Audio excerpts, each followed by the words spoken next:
To address the legislation, the chair recognizes Representative Moss. Thank you, Mr. Speaker.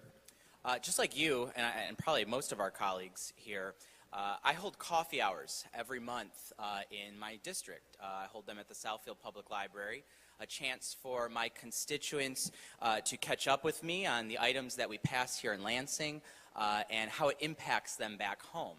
So my next coffee hour, this is essentially what this body is asking me to do, to share with my district that we passed a law here that would include more schools in enhancement millages that voters pass throughout the state. But with House Bill 5626, we're going to allow tax units to not list those additional schools for voters to vet and see exactly where their tax dollars go.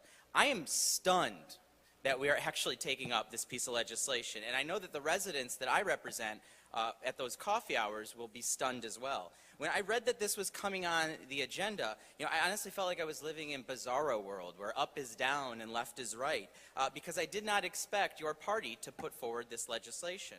We collectively have worked hard to give more access to the Michigan taxpayer on information on how their government runs and where their money is spent. Because of us, Michigan residents can view the organizational chart of every state department. That's only fair to the taxpayer. Because of us, Michigan residents can have access to their legislative records. That's only fair to the taxpayer.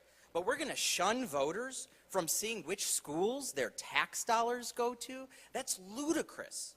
And why? Because the ballot will be too long? That is on par with the terrible reasons for denying a FOIA request that I've heard throughout the state.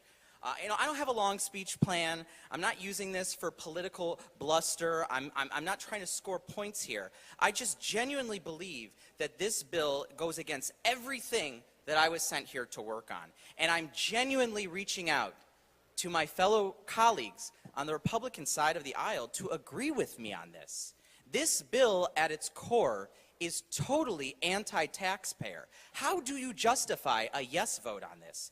I'm aggravated, Mr. Speaker. I'm disappointed, Mr. Speaker, because this chamber, we're supposed to be partners in transparency, and a yes vote on this erodes transparency for the taxpayer in Michigan. I'm voting no.